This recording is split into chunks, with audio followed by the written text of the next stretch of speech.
Welcome to everybody who's here. How many of you are still in high school? Almost everybody. Great. Okay, so obviously our hope is that we'll see you when you decide to pick a college as well, because we think our program's pretty terrific. Everybody here is an alum, right, except for one who's about to come here to school, is that right? So you're seeing some evidence of our program right in front of you. I wanted to start off and just ask a question that I'll ask of everybody, and then some of the other ones we'll see. Maybe everybody will only want to answer everything, but we'll certainly make everybody answer the first question. And we'll make sure that we leave time at the end, about 10 minutes, for your questions too. Can I have an official timekeeper, somebody who's wearing a watch? Anybody want to volunteer? Who's got a watch on? You do. At 10 minutes before the end of this session, could you go like this so that we make sure we switch to questions, okay? All right. So we want to ask everybody up here, what was your very first journalism paid job, and how did you get it? And I'm going to start with Robert on the end here. We'll go all the way down. The first time I got paid for journalism, after my freshman year, I sent out a bunch of applications for internships, maybe like 25, and I got one. And I went down to the Bristol Herald Courier in Tennessee, and well, the office is in Virginia, right on the border. And went in the newsroom, and they said, all right, we know you want to do sports, but we have this other story we need covered. Go out to the East Hill Cemetery, and they have this thing called the Sons of the Confederacy down there. And it was Memorial Day weekend, and they were going to have a reenactment of a Confederate burial, because all the Confederate dead within 150 miles were buried on this hill. And I was like, all right. So I went there and interviewed those guys and brought back a story, and they were like surprised to see me back. And I found out a few months later that they had booked too many interns, and they were trying to make one quit on the first day. So they sent the girl to a sewage plant, and they sent the guy who wanted to do video to go interview a guy who makes shoes. So you passed the test? Yeah. Awesome.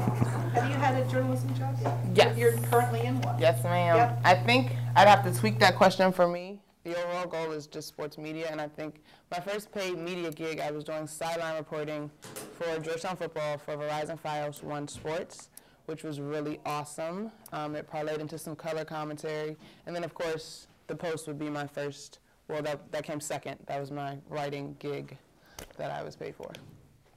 How did you get your first one? Everybody at Georgetown knew who I was from basketball and media. I put that out there so much.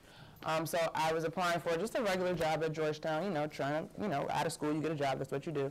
And the AD pulled me in, and he's like, you really don't want that job, like your life becomes sports. Like I'm sitting in church on Sunday and I have to leave to deal with something, just catastrophe with men's basketball. Like you don't want that job. He's like, what I do have for you though is an opportunity with the broadcast company that we've partnered with, because I know that's where you want to be.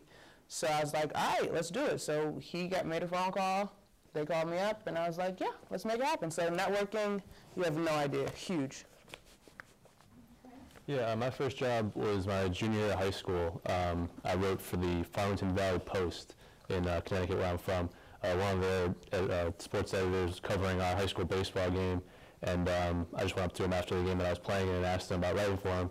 And they started giving me assignments. I covered like American Legion baseball and youth baseball, and just whatever games were going on, I'd show up at the field and write a story about it.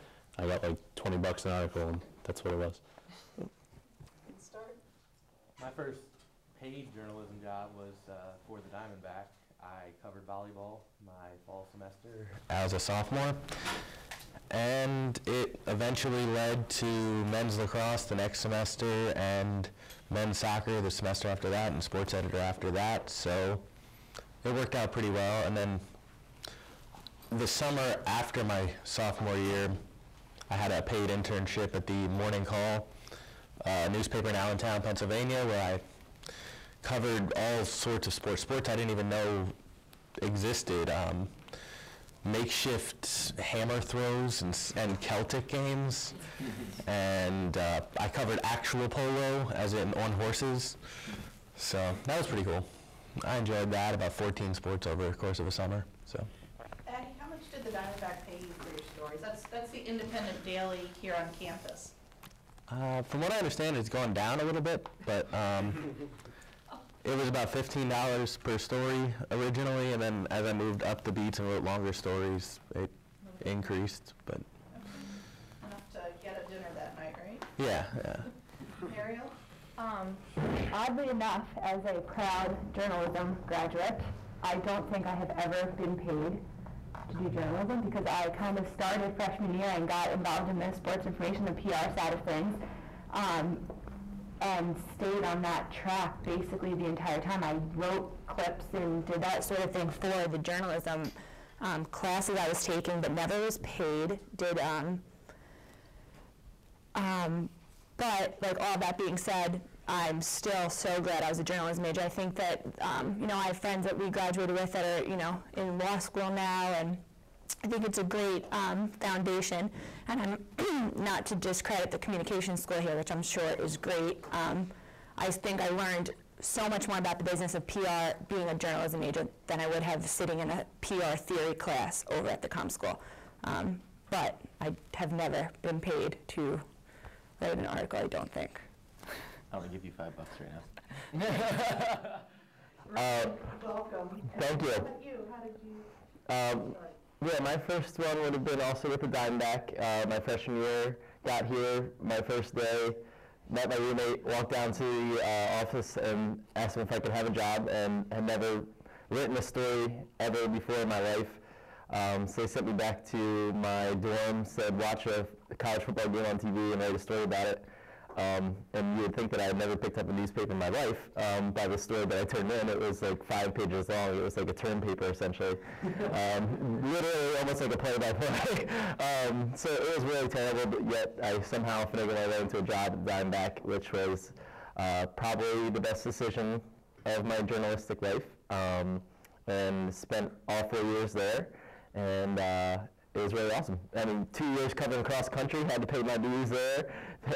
Didn't move up as fast as this guy. And then eventually worked a lot of unpaid internships at various different places. My first paid one was at the Reading Eagle in Reading, Pennsylvania, which is, I know, it's a beacon of journalism up there with New York Times. Yeah, it was a lot of unpaid internships, and then kind of one paid internship, and then was fortunate enough to get a job out of school. How many of you out here are on Facebook now? Almost everybody.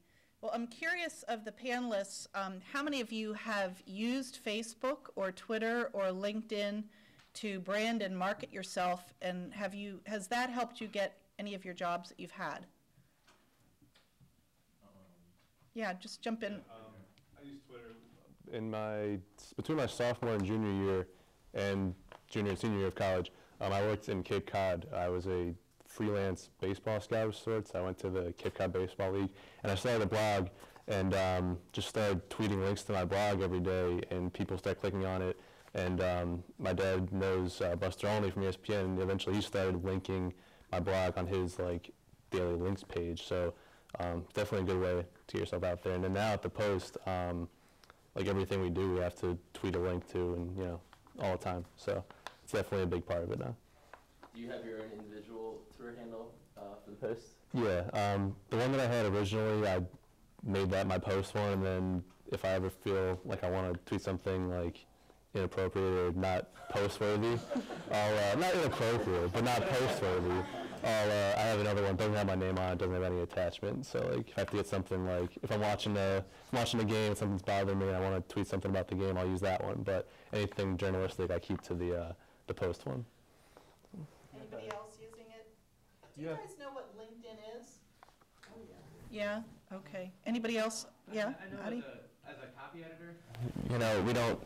I'm not out covering games. I'm not doing the traditional things that you might see, people live tweeting a game or linking to their own stories, but it's really important for us to be able to, because we're on the night side, especially in my first full-time job at the Des Moines Register, I did a lot more online work.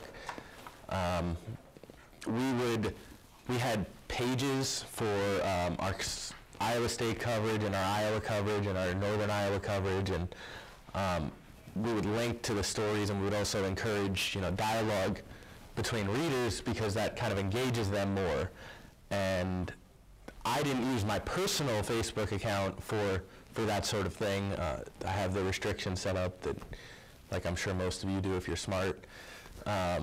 You don't want everyone in the world to be able to see your Facebook page, but you have these fan pages that you can set up so that you can encourage dialogue and get people more involved in your stories and do polls, and then do blog posts based on those polls, and it's sort of a cycle of social media coverage, basically.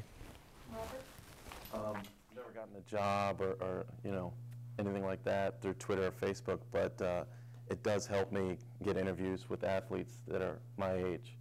I'll have, at the end of every email I send, a link to my Twitter page, and I've had agents tell me, we checked you out on Twitter, and it'd be great if you interviewed this draft prospect or whoever. So you're sending out links to your stories through your account too? Yeah, and so I think it gives people, you can give people the impression that you want them to have about you, and it can help you get stories. What shouldn't be on their social media? What could kill the job for them if they're going to go on an interview and they've been using Facebook and some other social media tools regularly? What should they be careful about before they go out interviewing? Your profile picture shouldn't be you getting hammered. I literally, last weekend, one of the things I was working on, I went to a seminar on this, social branding for your age group, especially for athletes. If you can't put it on the front page of the post, it probably shouldn't be up. You want to be transparent in a sense, because if it's out there on the internet, it can be found, and it will be found, and it will bite you in your rear. Like, that's just the way it goes. One of the things that I learned taking journalism courses at Georgetown, one of my professors said, part of this business is shameless self-promotion. Like, that's just what it is. You can't shamelessly self-promote if there's something for you to be ashamed of.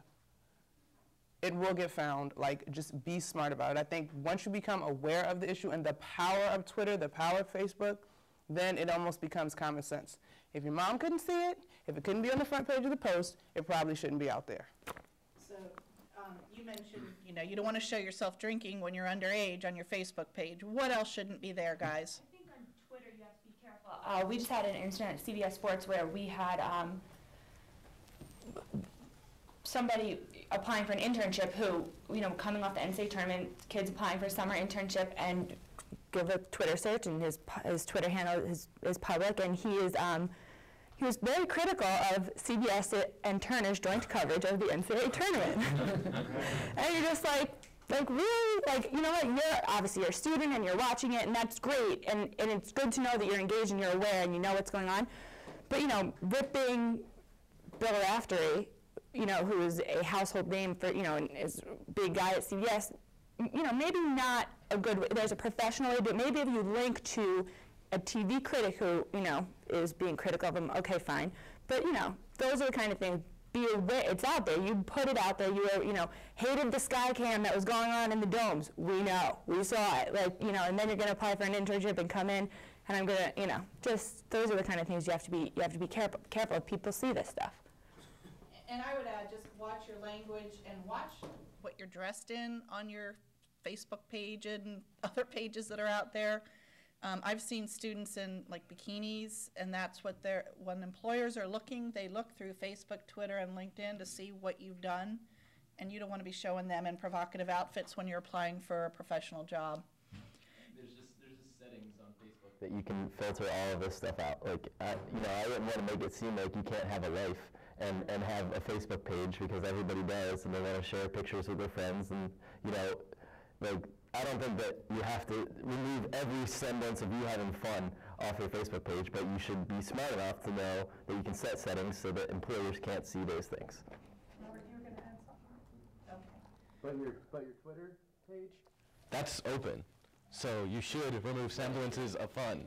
You should not have horrible grammar on Twitter. You should not use curse words on Twitter. And have you guys noticed that all of the photos you post are now very easy to find on Twitter?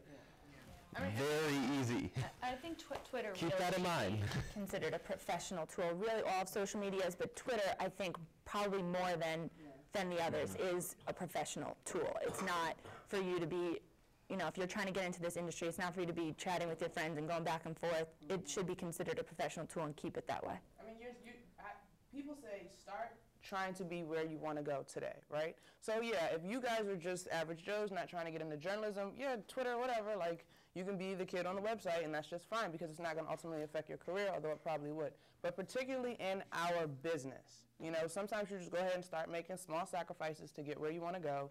You want to try to be professional on those things.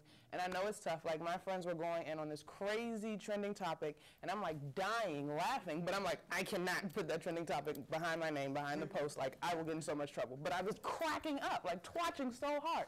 So it's, you're young, yes, but go ahead and think and start making small sacrifices to get where you want to go. Like nobody's really gonna knock you if your Twitter comes off more professional, and if they are, like that's their problem. You're thinking long term. As soon as we get. Did you just say twatching? Yeah. Yes, twatching. Twatching. I was watching Twitter without tweeting. Is that your word? You guys haven't heard twatching? Oh my God. Twatching is watching your timeline without tweeting. I was twatching. Yes. Learn something new every day. You guys haven't heard that? Wow. Okay, sorry. I twatch all the time. What are the big job interview don'ts? What should they not do when they're going in to land the big job that they've been dreaming of having? Don't say what you're not going to do or what you don't want to do. Pretend like you want to do everything they need, you know. You might want to go in and be a sports writer, but they might need you to come in and edit news stories. Anything you can do to make your mark and make yourself indispensable, be willing to do it. Anybody else? Ladies, if you're into nail polish, no bright colors. That was like my thing. I had like lime green polish, and it's like, oops. In conjunction with what Robert said, don't go in expecting the job. Don't start negotiating before they've offered you anything. Don't think that I just had an awesome interview, they're sure to give me the job. But you do want to be confident. You do want to let them know that you are comfortable with the responsibilities of the job, but you shouldn't act like they've already hired you just because you got called in for an interview. What about if they ask you on the interview, you know, what are your negatives? They'll ask you about your strengths and they'll ask you about your weaknesses. What do you say when they say, what are your weaknesses? How do you handle that? Say you're a perfectionist. I work too hard. Yeah, you're a perfectionist. I have trouble balancing my work life with my personal life. I just work work myself to the bone. Stuff like that. I told those to George a few times. I think it's important still to be honest, though. Like, if there's something that you need to work on, I think it's okay to say that, just as long as, you know, you convey that you're also willing to try to work on things that maybe aren't your strengths, and also make sure your strengths obviously are, you know, made aware, you know, make sure you make your strengths aware. Make sure they know what your strengths are as well, and then, you know, right. But it's okay to admit, oh, I'm not, you know, great at everything, because that, you know, that's reasonable. So. You know what would be a good one for probably everyone in this room is, I'm not experienced. That's what I was going to say. That's a good go-to one when you're young. That's what I've said for probably every job interview I've had. Me too. I haven't done it before, but I'm really willing to learn. You haven't, so don't lie. And how do you handle the question which comes up a lot, you know, what do you want to be doing in 5 or 10 years? What do you say to that?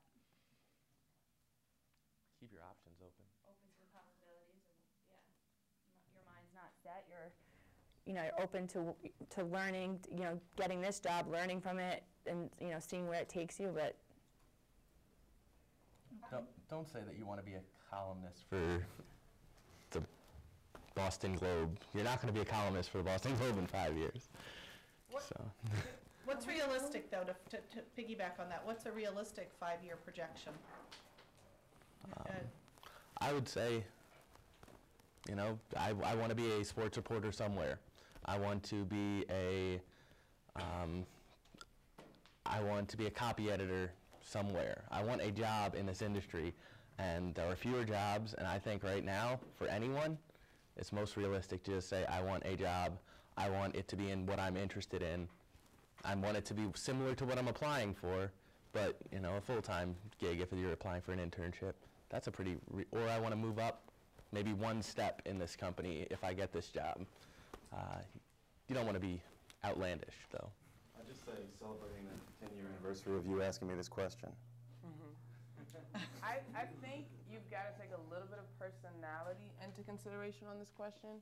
And I don't know, maybe because I'm just a little bit of a wild card myself. Like I've said, the end goal for me is the Today Show needs sports. Like that's, and that's where I am. That's what I truly believe. But realistically, you want to say, I have a plan, you know, I'm looking forward to doing X, Y, Z in my future, but sometimes that outlandish thing that may not be recommended in certain interviews is what makes you memorable. I can't tell you how many people have said the things that I said to them that they remembered, and other people are like, why did you say that? Like, just be confident in who you are. I don't think you should, you know, I agree, you don't want to say, like, I'm going to be the next, you know, major sports reporter or something, you know.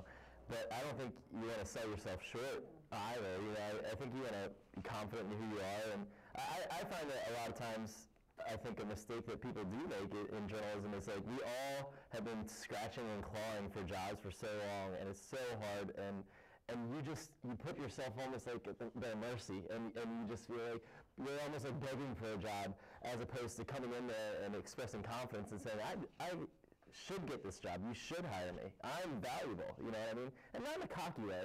You know, you don't want to come off that way, but in a confident way. You know, we all have skills, and you need to show the person those skills and not be begging. You know. Let's say everybody in here does get the first job they want. What do you do in the first 3 or 6 months to ensure that you don't get laid off and that you do advance in the company? How do you handle yourself? You know, what do you do on the job to make sure that you're the go-to person? I think the more versatile you are, you know, the more things you can do, and that I know, you know, in my job, I'm the only person that knows how to send out our newsletters, and for some reason, despite getting promoted, I still do it, and because I'm the only one that knows, and like, if they were going to replace me, it's going to be tough, you know, and so, like, the more things that you can do that, in that regard, the better, you know. So make yourself just like sign up for everything that you can. Let's go all the way down the row here. Mariel, how about you? What did you do?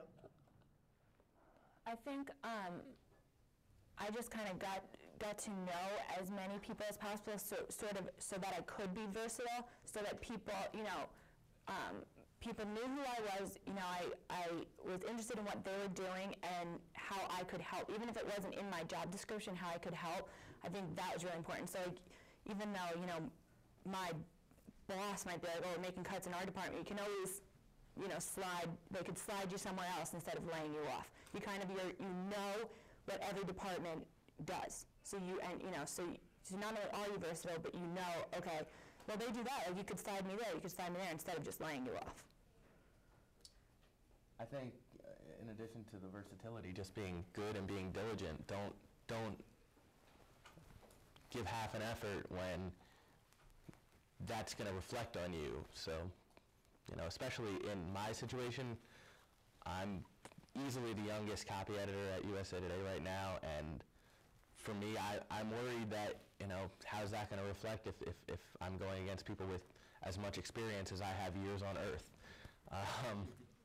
So I just worry every time I'm editing a story, every time I do anything, give it the full effort, because if I mess up, they're just going to go, that's that damn kid who screws everything up.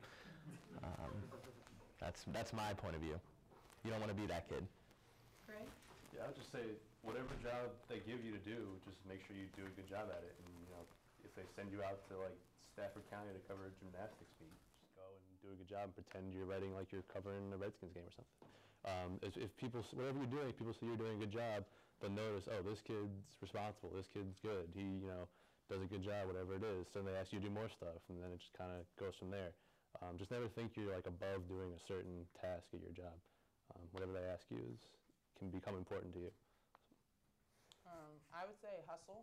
That was the term that was used for me. Like, you're young, you can do, kind of like Mariel said, like, do as many things as you can, make as many connections as you can. I think for us, I don't know about you guys, but I think people admire you using your energy and your youth. Like, they really appreciate that, and they understand that you may not be at your end-all, be-all goal, but you're making the most out of that opportunity and in that season. Like, people really appreciate kids that are just constantly on the grind, on the move, always working, always trying to improve, always trying to develop. I would say find the thing in the newsroom or the station that nobody wants to do because it's hard or because it's just arduous and takes too long, and become the best at it. It might not be what you want to do. You know, I went in, wanted to write, and I got a job as a nighttime digital producer, and making photo galleries was this big task that nobody ever wanted to take on. And so I said, okay, and figure everything out about making photo galleries, do it as fast as I can, and then hopefully people will come to me and when they have a photo gallery idea. And I ended up, a year later training people on how to make photo galleries. To piggyback on that, and then pretty soon I know some people have questions, so we'll open it up. But I'm curious if you could describe a little bit now your current jobs, what you do in a typical day, what skills you need, and how everybody out here could prepare to do your job. What do they need to do? So, Robert, you started again. What do you do on a typical day? On a typical day, I'm writing for the NFL blog for USA Today, The Huddle.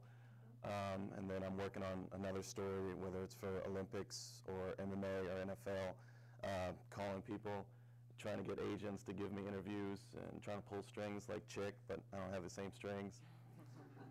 And then towards nighttime, taking some of the stories that the guys, the other reporters have written for the paper and formatting them for the web and kind of putting our website fronts into place so, they're fresh and have good headlines and nice photo galleries, things like that. What was the second part? What were the most critical skills that you needed to get these jobs? I guess the most critical skill was just taking your time. You can't rush through things. And everybody notices mistakes, When an intern comes in, we'll wait for him to make that first mistake. And then if he keeps making it, then nobody wants him to do anything anymore. But you have to report. You have to do web production. Mm-hmm. What tools are you using for your web production work? For web production, we use a bunch of online applications. The thing that really helped me was, as a reporter, was to see how things are presented on the website, to be on the very end of the production line and see things pushed out, made me understand better how to write my story and what type of thing people would click on. I guess just paying attention to every process and trying to learn everything about it. Okay. I'm not in the building much, so my biggest skill is just reporting because I'm going out to find various stories, and then when it comes to my column, really honing in on issues that are relevant for high school athletes. So you cover high school athletes for your column? No, my column is advice. That was my original foot into the Washington Post. Okay. So it's up to me to find relevant issues and then find sources that can back what I have to say in terms of the advice that I have to offer. So tracking down kids that are dealing with the issue that I'm writing on, and then finding sources to back kind of my advice, just to make it a viable advice column, and then high school stories, just going out reporting, tracking kids down, working the on-camp stuff. So my biggest skill is definitely reporting, and then knowing how to just be cordial, I want to say. Like really letting people get to know you so that they have a reason to respond and, keep in contact with you. Okay. Yeah, I'm a high school sports reporter, so I cover a lot of high school sports. I go during the day. I'm also in charge of our stat website, allmetsports.com, where we try to keep scores and stats for the whole area. So I'm recently now in charge of that, where I have to track down the scores we don't get and try and find stats and things and update the standings. So I spend a couple hours a day doing that. Otherwise, a lot of it is just calling coaches and things and keeping in touch.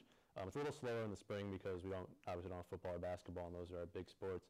But writing is obviously very important because we have to write a few times a week. I go out and cover games a couple nights a week, and it's important to stay sharp writing. You'll find even if you take a couple weeks, maybe when you're in the business for 20 years you can take some time, but at this stage, you have to keep writing or you kind of lose your sharpness, and it becomes harder. So it's important to keep at it. Cultivating relationships is important too. Even these, you never know when a story is going to happen. It's important to keep touch. You don't want to not call some coach for a few months, and then all of a sudden something big happens at their school, and they're like, "Why are you calling me now?" It's important to, keep in touch with people and just make sure they know that you're around. Before we go to Addie, how many of you guys worked on your high school publications of the panelists? I didn't have one. Okay, so half of you did. And how many of you are now working on your high school publications? So that's a really good start. Terrific. Addie, what were you going to say? Well, I'm a copy editor, so I work from about 5 to 1 most days, 5 p.m. to 1 a.m. According to reporters, maybe I write headlines, cut lines, and screw up their stories, but hopefully I am making changes for accuracy and consistency and clarity that improve the stories, and also writing the headlines and cut lines. I edit stories for both online and print. We do multiple special sections that are 50, 60, 70 pages each, a weekly 40-page product. So it's a lot of word editing, basically, is what my job is right now. When you got hired there, did they give you a test, a copy editing test? Or Yes. And tell them what that entailed. I've had a couple kinds. I had a more traditional one that was for anyone in college here, more like the grammar class, where it was a lot of finely tuned details. But when I went to USA Today, they actually gave me a very sloppy cover story, which is our longer story, and said, edit this. And I thought that was a more efficient test. They had things like Trevor Hoffman retiring in 2012. He's been retired for 4 years.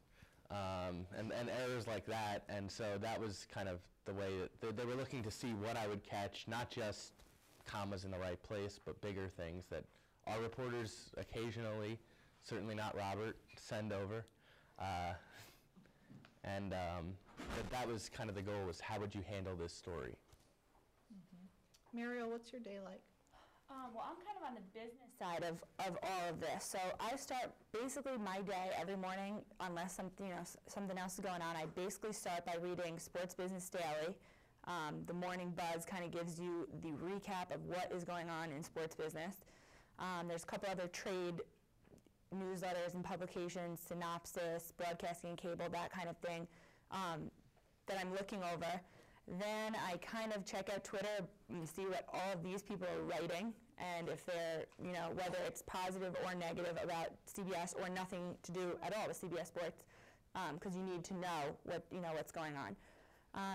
And like my job in general is I'm promoting our network on the business side. So when we're signing contract extensions with conferences and leagues, promoting our programming. So what games we have on. Not only on CBS Sports, which is kind of obvious, that you're going to get AFC football, SEC football, that kind of stuff. But CBS Sports Network, the cable side. So if there's actually like a good Mountain West conference basketball game on, and it's not on ESPN. There's another cable sports network. So promoting programming and promoting our talent. We're trying to get our talent, as if any of these guys are looking for somebody to talk to about Robert Griffin III, we want them to speak to Phil Simms and Boomer Esiason and Dan Marino about that. If they, they're looking to speak, something about lacrosse, we want them to speak to Mike and Casey Powell, who are lacrosse analysts. So,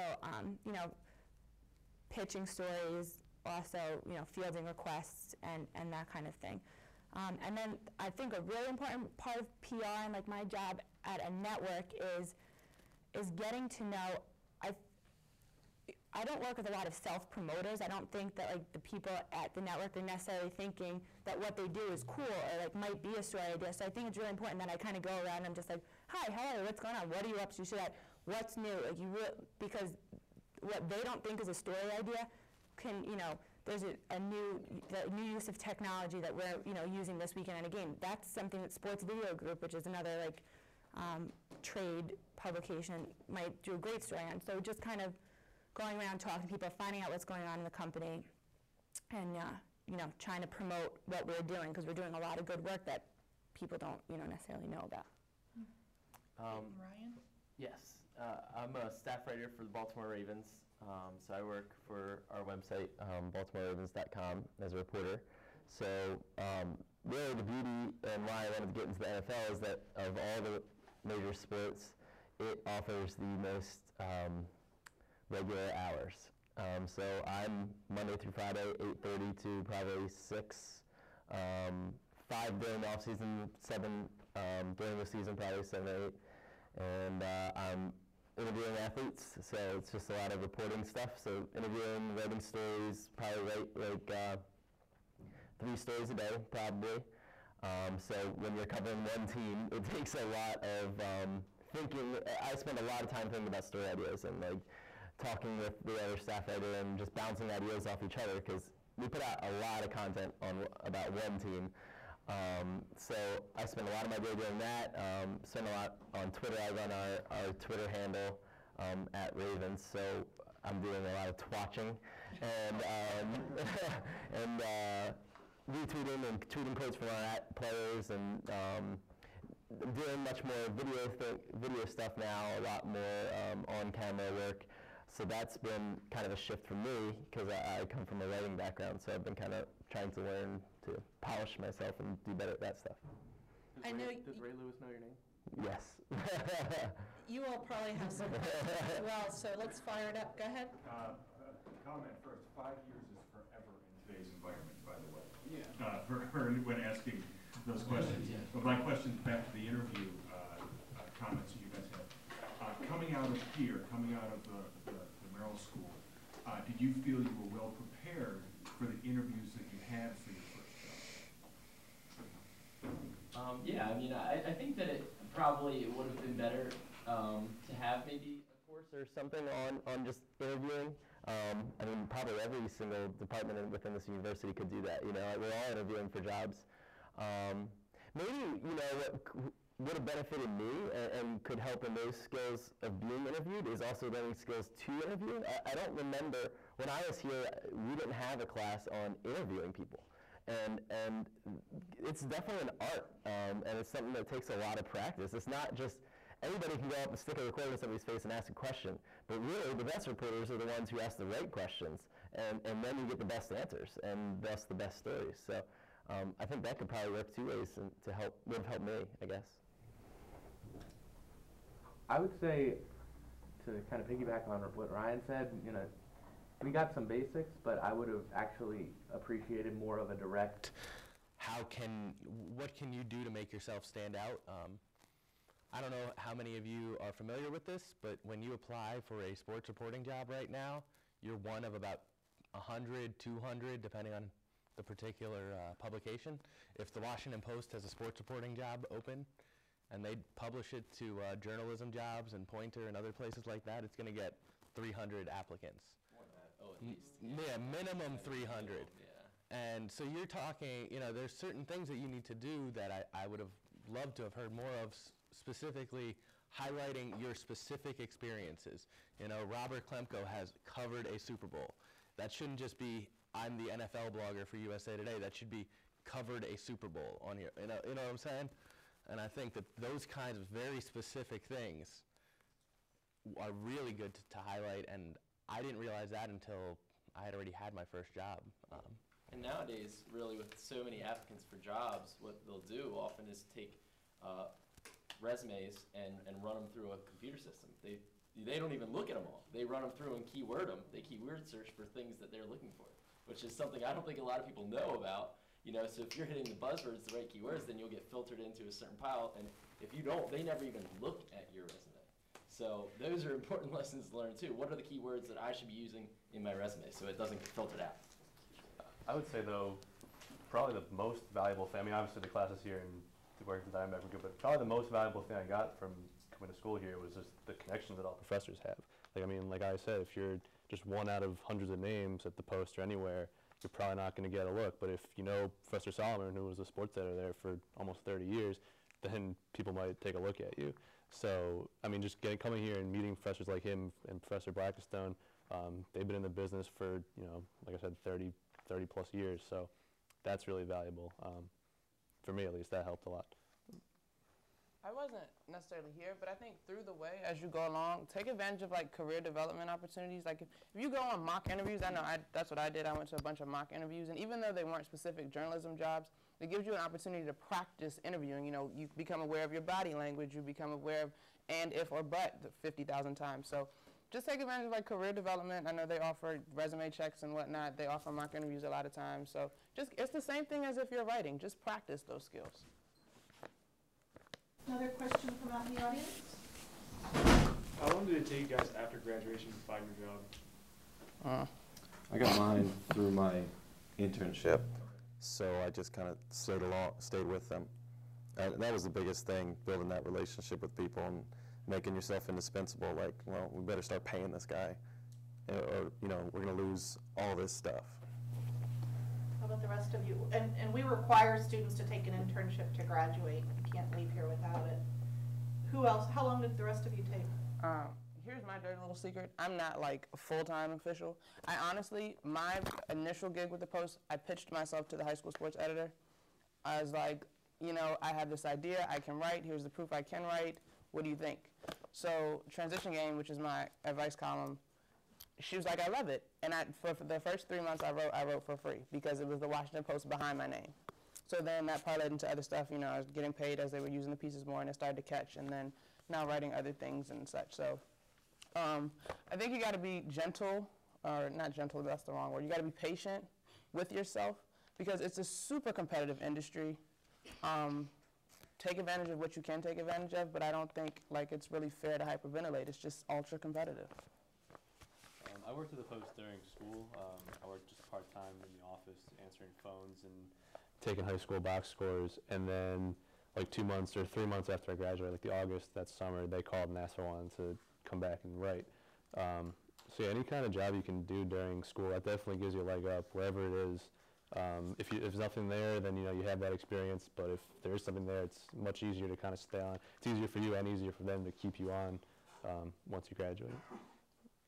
So right out of college, I took An internship in Des Moines, which was the farthest west I'd ever been. I had never spent more than a day in the Midwest, and I moved out there in January 2nd or 3rd. My first day, my car battery froze. I had to, and it wasn't just the car battery, it was the ignition system, so it would cost me about $700 on my first day of my internship. But luckily, while I was interning there, I guess I impressed them enough, and they had a position open up that I wasn't even the immediate, oh, we should just hire this kid. I had to apply for it just like anyone else would, but they hired me. I stayed there for 15 months and then moved up to USA Today, which is in the same company that owns the Des Moines Register, so that's how I got it here. I got my first job in April of my senior year, so I came out of college with a job. I was just, sending resumes out, everything. I knew I wanted to go. I'm originally from New York. Knew I wanted to go up there. I was just kind of sending like crazy and went up for actually an interview with the Jets, like a graduate intern kind of thing. And while I was up there, I got a call from my first job was at Major League Baseball Advanced Media, working on websites, kind of an editorial. And they asked me if I could come up for an interview, and I was like, well, I'm actually here this weekend. I don't want to waste another weekend of my senior year, not in College Park. I didn't say that to them. But I was like, I'm actually in New York this weekend. Like, can we meet on Monday? So I did, and was able to secure the job. And I came home from school on Sunday and started on Monday. And it was like, I can't believe this is my life. I'm working now, but obviously it was so grateful to have a job and everything, and it was great. I got a job with MLB.com shortly after graduation, but I guess my piece of advice is that I think the market has changed in that 10 years ago or whatever, you could probably come out and get a full-time job, or it was easier to come out of school and get a full-time job.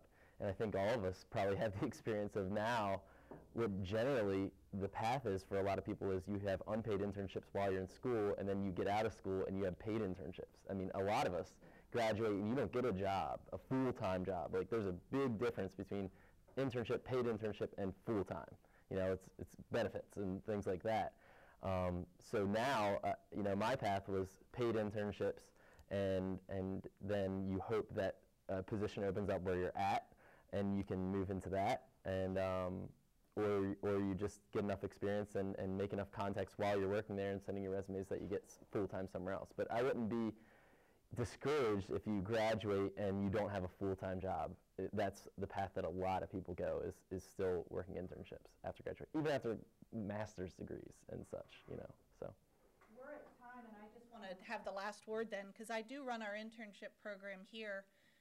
And I graduated from this program a long time ago, probably when your parents were here in 1980. And I, too, got a job before I graduated, about a month before I left here, So a couple of bits of advice. One thing is you got to stay flexible. And I know Kevin Blackistone, who is one of George's colleagues on the sports desk, talks about this because he started in news and then migrated into sports. I was a science writing, my concentration here was science writing. I took all these science courses, and my whole career as a reporter and editor was a political reporter. And so the first job I took was that, and I kept snowballing it out and continuing with that. And I was in the print sequence back in '80 when there was very little, there was an internet, but we weren't working on it yet. But I became a web editor at the Post. So you have to keep learning if you're going to stay in this business, or you won't last. And so that's my advice: is don't limit yourself to your one expectation. You might end up in a different job that you like just as well, and keep on learning even after school, and you'll be fine. Thank you so much, guys.